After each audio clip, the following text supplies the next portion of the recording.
1. Pemmican. In the food history of native North America, pemmican stands out as one of the greatest inventions, not only because of its nutritional value but also for its preservation and convenience. This food, created by the Plains tribes thousands of years ago, was a perfect combination of dried meat, animal fat, and berries. The meat of bison, deer, or elk was sliced thin, dried, and then pounded into powder. This was mixed with rendered fat and dried berries, adding natural sweetness and vitamins. The result was a powerhouse of energy. Just 1 pound of pemmican could contain more than 3,000 calories, enough to sustain a person for several days. The miracle was that it required no refrigeration yet could last for months or even years without spoiling. For nomadic tribes and hunters, pemmican became a strategic ration, keeping them alive through harsh winters and on long hunting journeys. The fat supplied warmth and energy, while the protein maintained strength and muscles. However, making pemmican demanded skill and precision, especially in drying the meat. Too much moisture could turn the entire food supply into poison within weeks. This delicate balance showcased both the culinary ingenuity and survival mastery of native peoples. Pemmican was not just food. It was proof of human resilience and adaptability in unforgiving landscapes. More than simple nutrition, it represented foresight, patience, and wisdom passed down through generations. 2. Three Sisters Stew. Among many northeastern tribes, the three sisters, corn, beans, and squash, were more than crops. They symbolized sustainable farming and complete nutrition. Tribes like the Iroquois and Cherokee realized that when planted together, these three plants thrived in harmony. Corn grew tall and strong, serving as a natural pole for beans to climb. Beans fixed nitrogen in the soil, nourishing both corn and squash. Meanwhile, squash sprawled across the ground, conserving moisture and suppressing weeds. This was companion planting at its finest, a practice modern agriculture still admires. Nutritionally, the three sisters provided balance. Corn delivered complex carbohydrates for energy, beans offered protein for growth and repair, and squash contributed vitamins, minerals, and fiber. When cooked together in Three Sisters Stew, the result was a perfectly balanced meal that could sustain communities year after year. More importantly, this agricultural system didn't deplete the soil. Instead, it could be repeated indefinitely without exhausting the land, a remarkable achievement at a time when other civilizations struggled with soil erosion. Culturally, the three sisters represented cooperation, resilience, and the bond between humans and the earth. At harvest, when all three crops ripened together, it was not only a sign of abundance but also of wisdom. The three sisters were food, but they were also teachers of balance and sustainability. 3. Acorn mush. For tribes in California such as the Miwok and Yokuts, acorns were a vital, reliable food source. Oak trees produced abundantly each year, even when crops failed due to drought or pests. Yet acorns were naturally bitter and full of tannins, making them inedible without careful preparation. To solve this, native peoples developed the process of leaching. Ground acorn meal was placed in tightly woven baskets, and water was poured over it repeatedly, washing away the tannins. It was like laundering food until it became safe to eat. Once prepared, acorn meal was boiled into a thick porridge, sometimes mixed with wild greens or small game meat. Beyond nutrition, acorn mush carried social meaning. Women often competed to make the smoothest, best-tasting meal, turning daily cooking into a kind of food competition. Most importantly, acorns offered stability. While crops could fail, oak trees rarely disappointed, making acorn mush both a survival food and a symbol of perseverance. 4. Fire-roasted fish. For tribes of the Pacific Northwest and Great Lakes, fire-roasted fish was both daily sustenance and a cultural ritual. With abundant salmon, trout, sturgeon, and catfish, these peoples mastered open-fire cooking. Fish were cleaned, sometimes lightly seasoned with wild herbs, then skewered on wooden sticks or laid across hot stones near the fire. Timing was crucial. Undercook it and illness could follow. Overcook it and precious oils and nutrients would be lost. When roasted perfectly, fresh fish offered complete proteins and essential fatty acids the body couldn't produce on its own. It was like eating a natural vitamin capsule, only delicious. Salmon runs turned into communal feasts, where entire villages gathered to enjoy the bounty. These events were not just about food, but also storytelling, songs, and ceremonies. Cooking fish by the fire was performance and nourishment rolled into one in nutritional terms. Fish kept people strong, energized, and healthy. Culturally, it reinforced the connection between humans, rivers, and the cycles of nature. Fire-roasted fish wasn't just dinner. It was an event, a shared experience that bonded communities. For the tribes of water-rich lands, it was survival, celebration, and spirituality, all served over open flames. 5. Nopal cactus salad. In the deserts of the Southwest, where heat and scarcity tested human endurance, the Apache and Pueblo peoples discovered survival hidden in prickly pear cactus, also known as nopal. To outsiders, the plant looked uninviting, covered in spines and seemingly inedible. Yet with patience and skill, the spines were carefully removed to reveal tender green pads beneath. These cactus pads could be prepared in many ways. Sliced and boiled until tender, roasted over coals for a smoky flavor, or eaten raw when young and fresh, they offered variety despite harsh conditions. Nutritionally, nopales were invaluable. They contained high fiber for digestion, vitamin C for immunity, and, most importantly, hydration in a waterless land. They were, in many ways, a natural sports drink packaged inside a desert plant.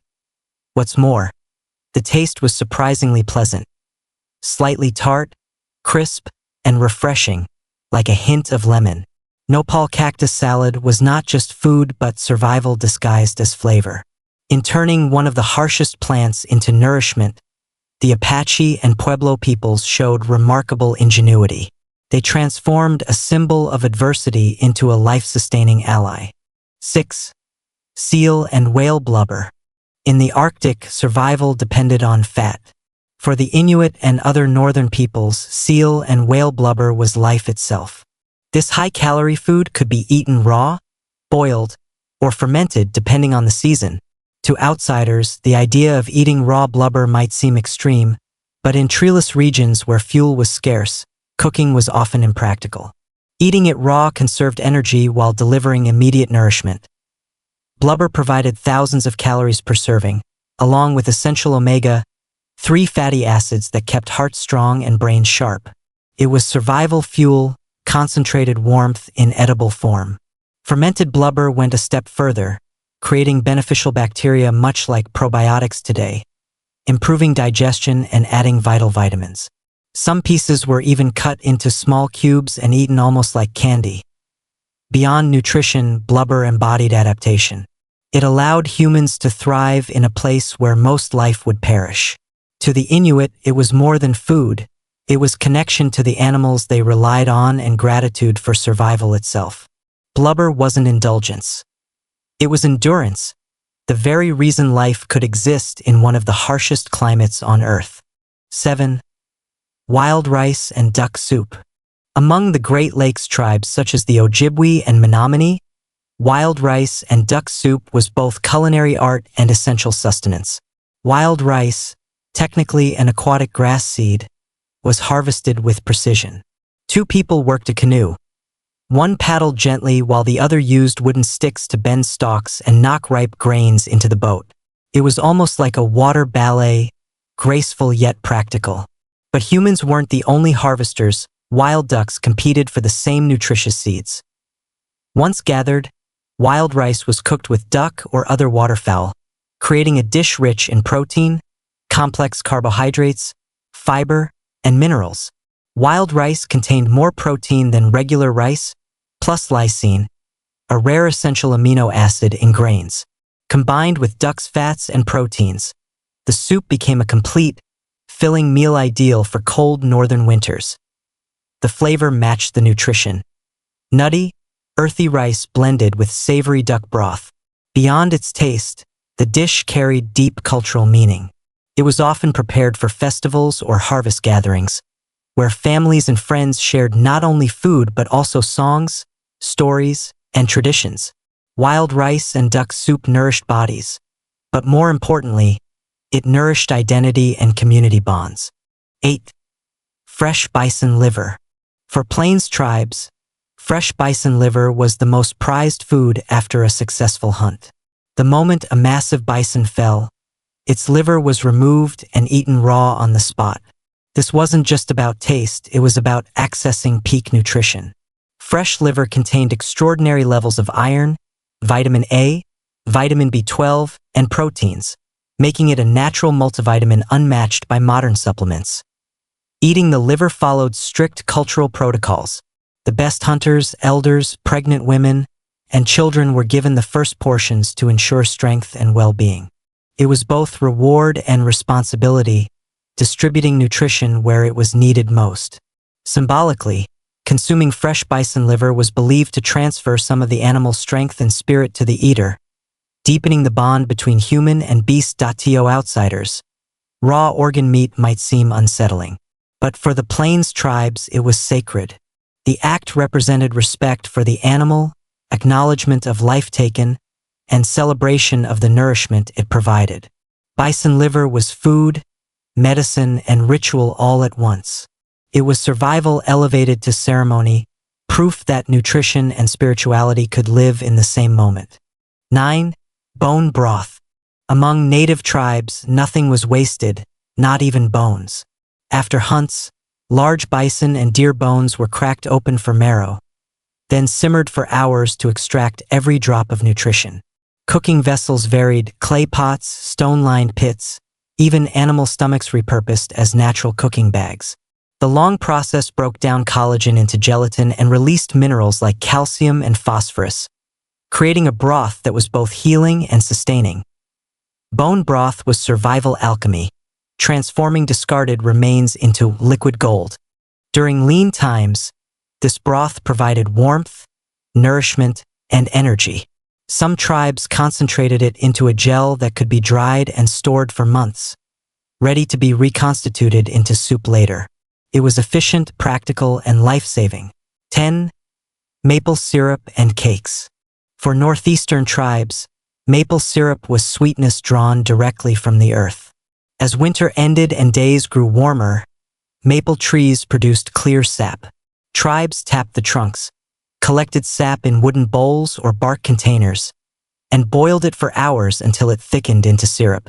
The ratio was staggering: 40 gallons of sap for a single gallon of syrup. Fresh syrup provided quick energy from natural sugars, but its versatility made it invaluable. By boiling it further, tribes created solid maple cakes or granules, portable, storable, and dependable. These became survival sweets, both treat and ration. But maple harvesting was more than food production, it was celebration. Families worked together, tapping trees, tending boiling fires, and rejoicing as steam rose into the crisp spring air. The sweet scent marked the turning of seasons, the victory over winter, and the promise of renewal. For these communities, maple syrup symbolized cooperation, patience, and nature's generosity. Each drop carried both energy and joy, proving that survival could be sweet, and that nature always provided rewards for those who worked with it. 11. Clay pot cornbread. For southeastern and woodland tribes, clay pot cornbread was the ultimate travel food.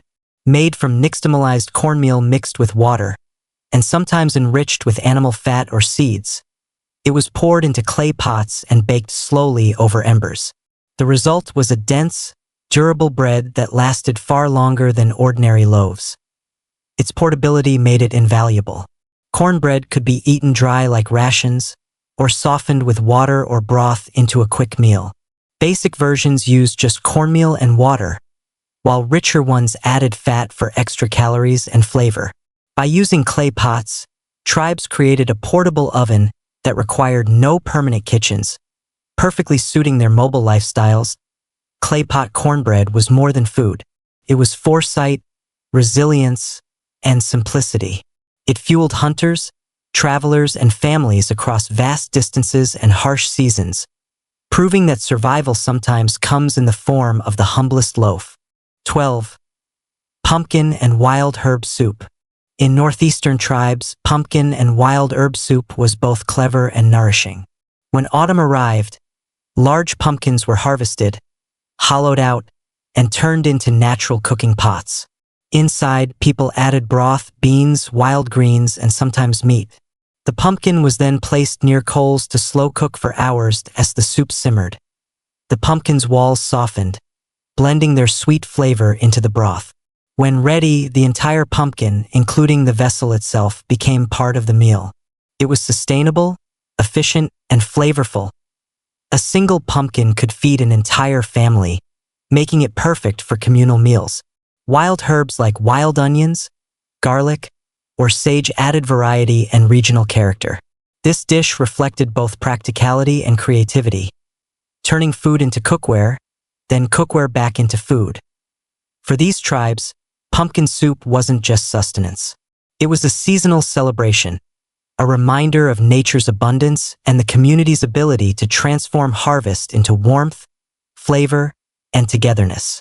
13. Groundnut and root mash. Roots and tubers were hidden treasures of native diets.